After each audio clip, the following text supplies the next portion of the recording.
The girl's eyes held the kind of terror that came from watching death follow your footsteps for days. She pressed herself against the stable wall, mud-streaked dress clinging to her trembling frame, clutching a leather satchel like it contained her very soul.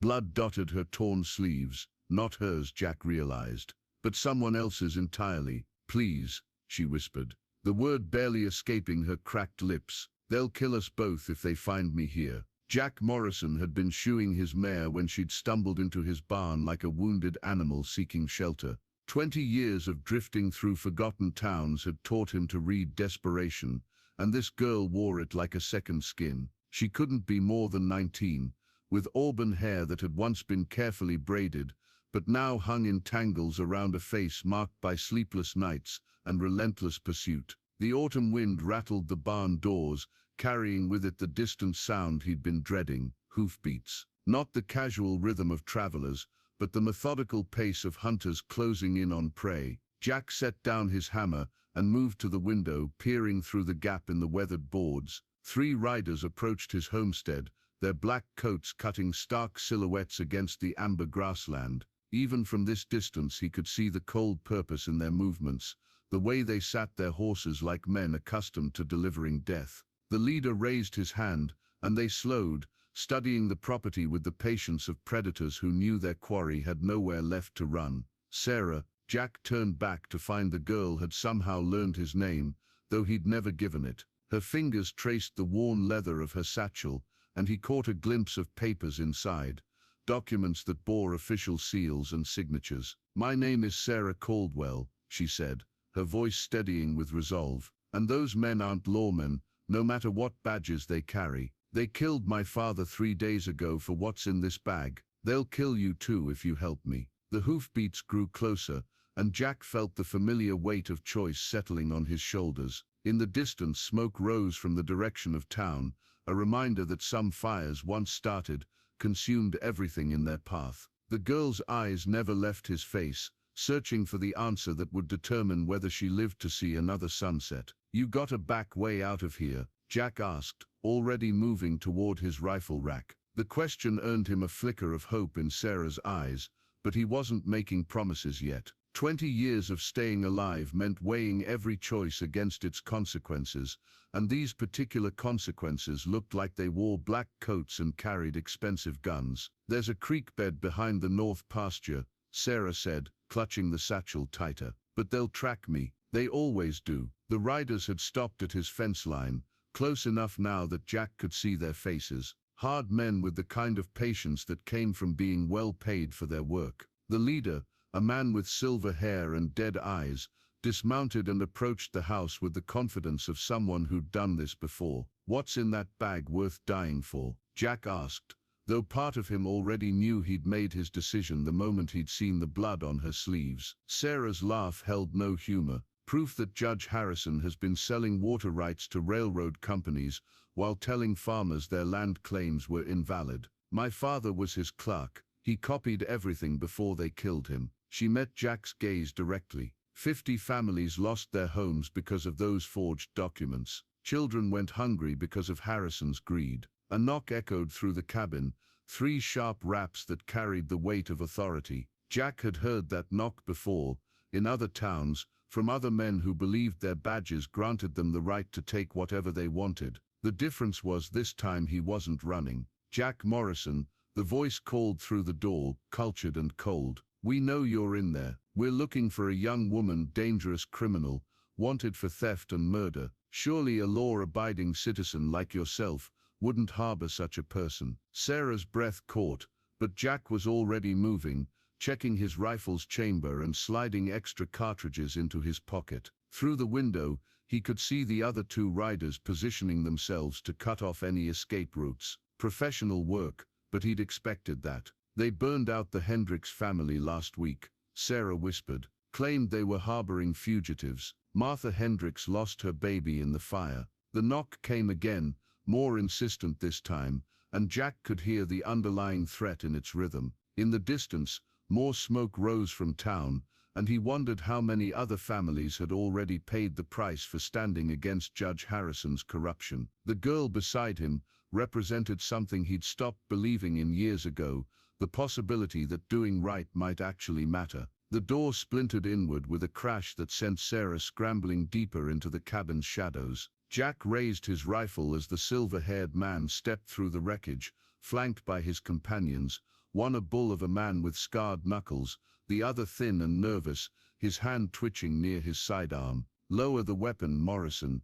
the leader said, his voice carrying the casual authority of someone who'd never been refused. "I'm Deputy Marshal Coleman, and this is federal business. Hand over the girl, and we'll forget you were ever involved." Jack didn't lower the rifle. Funny thing about federal marshals, they usually travel with proper paperwork and don't kick down doors of law-abiding citizens. He'd caught the slight hesitation before the man had given his name, the way his eyes had shifted when he'd mentioned federal authority. "They also don't burn out families in the middle of the night." Coleman's facade cracked, revealing something cold and predatory underneath. "The girl's a murderer, Morrison. She killed Judge Harrison's clerk, her own father, and stole sensitive documents. You harboring her makes you an accessory to murder." From behind an overturned table, Sarah's voice cut through the tension. "Tell him about the Hendricks baby, Coleman. Tell him about the Watson farm you burned last month. Tell him how many children you've orphaned for Harrison's money."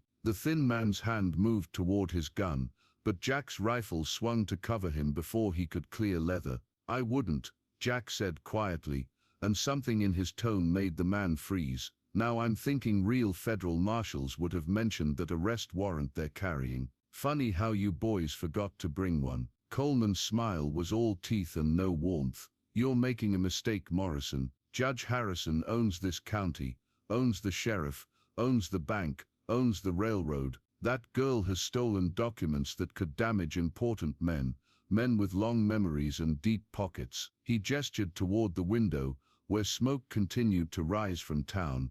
"Those are the Peterson and Miller farms burning. Seems they were harboring fugitives too." The words hit Jack like a physical blow. He'd bought supplies from both families just last week, had shared coffee with old Peterson while his granddaughter played in the yard. Now they were paying the price for Harrison's greed, their homes reduced to ash and memory. "Last chance, Morrison," Coleman continued. "Hand over the girl and the documents, and you keep your homestead. Keep playing hero, and you'll burn with the rest of them." Through the broken door, Jack could see riders on the horizon, more black coats converging on his property like vultures gathering for a feast. The odds were getting worse by the minute, but Sarah's presence behind him felt like an anchor to something he'd almost forgotten, the belief that some things were worth fighting for, even when the fight seemed hopeless. "You should run," Sarah whispered, moving closer so only Jack could hear. "I never should have dragged you into this." Her fingers worked at the satchel's buckles, and Jack realized she was preparing to surrender, to trade her life for his safety. "Girl's got sense," Coleman said, catching the movement. "Smart enough to know when she's beat. Hand over those documents, Miss Caldwell, and maybe we can work something out. Judge Harrison's a reasonable man when it comes to young ladies who cooperate." The threat in his words made Sarah's face go pale, but her chin lifted with defiance. "I've seen what Judge Harrison does to young ladies who cooperate. Ask Mary Patterson." "Oh wait, you can't. She's been missing since she tried to testify about the land frauds." Jack saw the flash of memory in Sarah's eyes, the pain that came from losing more than just a father. "You knew her," he said quietly. "My best friend." Sarah's voice broke slightly. "She was going to be married come spring, had her dress picked out and everything." She touched the satchel again, and Jack understood that the documents inside represented more than evidence. They were Sarah's way of honoring the dead, of making their suffering mean something. Coleman was getting impatient, his hand resting on his gun butt. "Enough talking. Morrison, step aside or..." The sound of a child crying cut through his words, thin and desperate, carried on the wind from the direction of town. More smoke rose against the afternoon sky, and Jack thought of the Peterson granddaughter, wondered if she was among those flames, or if she'd escaped to wander the prairie alone, and terrified. "That's the sound of justice, Morrison," Coleman said, mistaking Jack's silence for wavering resolve. "That's what happens to people who get in the way of progress." Judge Harrison's bringing civilization to this territory, and sometimes civilization requires difficult choices. Sarah reached into her dress pocket and pulled out a small object, a carved wooden horse, the kind a father might whittle for his daughter during long winter evenings. "He made this for me when I was 7, she said, her voice steady despite the tears in her eyes. Said it would keep me safe when he couldn't be there to do it himself." She pressed the carving into Jack's free hand, and he felt the smooth wood worn soft by years of loving touch. "If I don't make it out of this, will you tell people what really happened?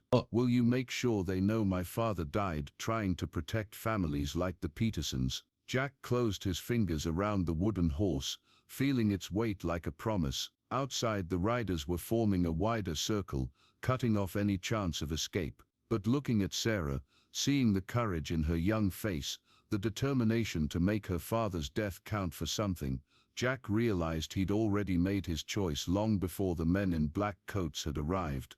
"Here's what's going to happen," Jack said, his voice carrying across the cabin with quiet authority. "Miss Caldwell is going to walk out that back door and head for the creek bed. In exactly 10 minutes, she's going to mount my mare and ride for the territorial capital, where those documents will find their way to the real federal marshals."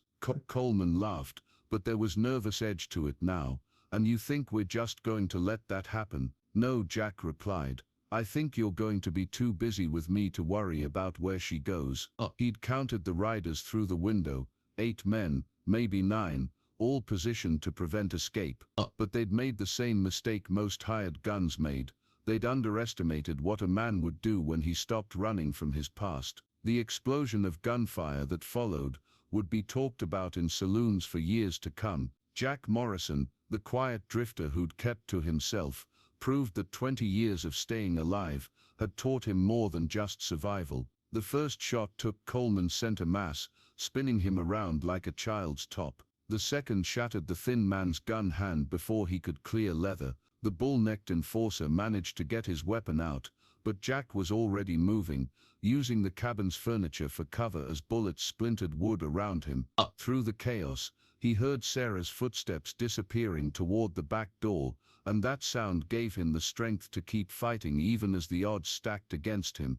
When the territorial marshals arrived 3 days later, following Sarah's desperate ride to the capital, they found Jack Morrison propped against his barn wall, wounded but alive, surrounded by the bodies of Harrison's hired killers. The documents Sarah had carried proved everything: the forged land claims, the murdered families, the corruption that had poisoned an entire county. Judge Harrison was found dead in his study that same morning, apparently having chosen poison over facing justice. The water rights were returned to their rightful owners, and the surviving families began rebuilding what had been destroyed. Years later, when Sarah Caldwell had become Sarah Morrison, and their children played in the rebuilt barn, she would tell them about their father's courage, how one man's decision to stand between evil and innocence had changed everything. She kept the carved wooden horse on the mantelpiece, a reminder that sometimes the greatest victories come from the smallest acts of defiance. And on quiet evenings, when the prairie wind carried the sound of children's laughter across the grassland, Jack would remember the weight of choice and the price of doing right. Some fires, he'd learned, were worth walking through, especially when you weren't walking alone. The homestead still stood, rebuilt and thriving, a testament to the truth that courage, like hope, could take root in the most unlikely soil and grow into something beautiful.